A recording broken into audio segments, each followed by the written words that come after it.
It's officially May, and that means the 51st Seattle International Film Festival, SIFF, is almost here. It's happening May 15th to the 25th at various theaters across Seattle, and this year SIFF is featuring 245 films from 74 countries, covering 63 different languages. The lineup includes 83 feature films, 122 short films, 35 documentaries, 3 archival features, and 2 secret films. SIFF Artistic Director Beth Barrett joins me now. Welcome back to New Day. I didn't know there were secret films. Yeah, it's a program we do every Sunday of the festival. This year it'll be at SIFF Cinema downtown, where we actually have attendees sign an NDA. You can never talk about the fact that you saw that film in that setting. I want to come just to sign the NDA, because I've never signed an NDA. Ever? No. Fascinating. I know. Oh, it's so fun. You're like, oh, this feels very official. Yes. And then I want to break it. But then I don't care. No. Maybe I shouldn't sign it because I want to break it. All right. Tell us what you're all focused on this year, Steph. So this year we are really focused on the international and the independent voices. It's never been more important to understand the world around us and to make sure that those stories are really, they're in the spotlight, and that we find out how tied we all are as a humanity across the world, and film is a great way to do that. Well, just when you mention how many languages there are, that right there unites us. Yeah. There'll be 19 world premieres, 27 North American premieres, and 13 U.S. premieres during SIFF. Yeah, it's really a big discovery festival, and a lot of those North American premieres are European and Asian films that are just now starting to make their way across as features, and a lot of them you won't actually see again. You won't see a lot of these come back through. So this is really the chance to see those. Tell us about the opening night film at the Paramount, Darren Thornton's Four Mothers. This is a very funny Irish intergenerational comedy about mid-30s young adult novelist who is on the verge of breaking into the American literary scene.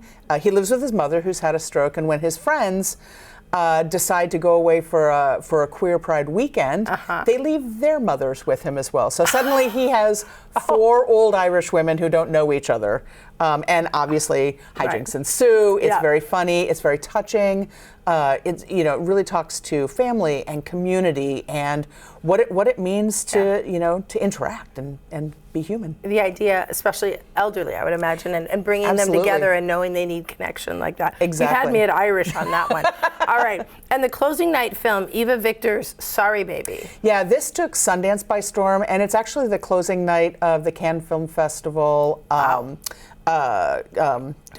It's a director's fortnight, sorry. Okay. And so Eva Victor will be coming directly from that screening here to Seattle. It's a very funny, the trailer just dropped this morning, so I suggest that people take a look. Okay, and other movies you want us to know about, restorations? We do. We have 3 restorations this year. Well, we have 3 archival films. We're doing a program with DJ Nick Fit for The Dark Crystal, where he spins a brand new soundtrack to Jim Henson's classic. We have The Glass Web in 3D, which is a brand new film noir that was made in 3D. Wow. A brand new restoration for that, and a brand new restoration for a nearly forgotten 1970s classic called Scarecrow in the Garden of Cucumbers. I want to say you're making that up, but I know you're not. That is real. I know you're not. Secret Fest? Secret Fest? We can't talk about Secret Fest. Yeah, okay, that's what we talk about. That's the NDA. That's the NDA. And then the 10th anniversary of Fourth World Media Lab. Yeah, so we're really proud to partner with Tracy Rector and Indigenous Stories on the Fourth World Media Lab, which brings in, this year we have 6 early to mid-career Indigenous filmmakers who are part of a year-round cohort with Big Sky Film Festival in February and Camden International in September.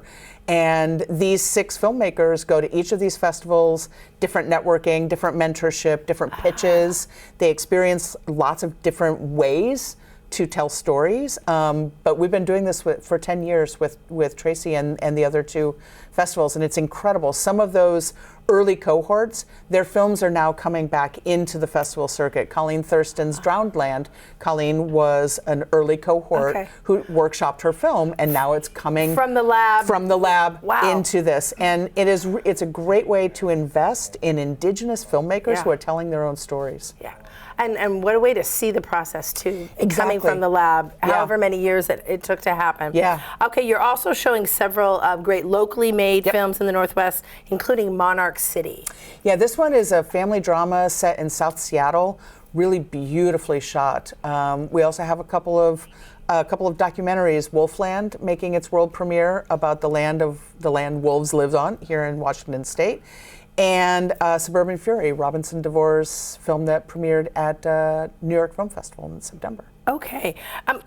Why do you think it's important to keep SIFF going in May and then in theaters across Seattle for the rest of the year? Because that's the pretty cool part too, is it doesn't stop. It doesn't stop. SIFF never stops. We are a year-round film festival, and this is just our time to highlight both the beautiful weather and the beautiful setting of Seattle for those filmmakers coming in from around the world. But also, it's a time that Seattleites are getting out of their house a little bit and going into the theaters. We've always been in May, except for that 1 year, and it's That 1 year. That 1 year, but it feels like everything is coming, like being reborn, and you know, to use film to tell that story of rebirth and connection and community. I think it's more crucial than ever. And what a terrific job SIFF is doing to tell that story in all these different ways. It's not just about watching a film, it's development, it's the characters. It's education. We have filmmakers in schools. We take visiting filmmakers out K through 8 all the way through college. And how can people get tickets? SIFF.net, SIFF.net, and we have in person from May 15 to 25, and then online from May 26 to June 1st across much of the United States. I can't wait. And that's going to be very exciting. Thank you. All right, and just a reminder, SIFF is happening in theaters across Seattle, as she mentioned, from May 15th to the 25th.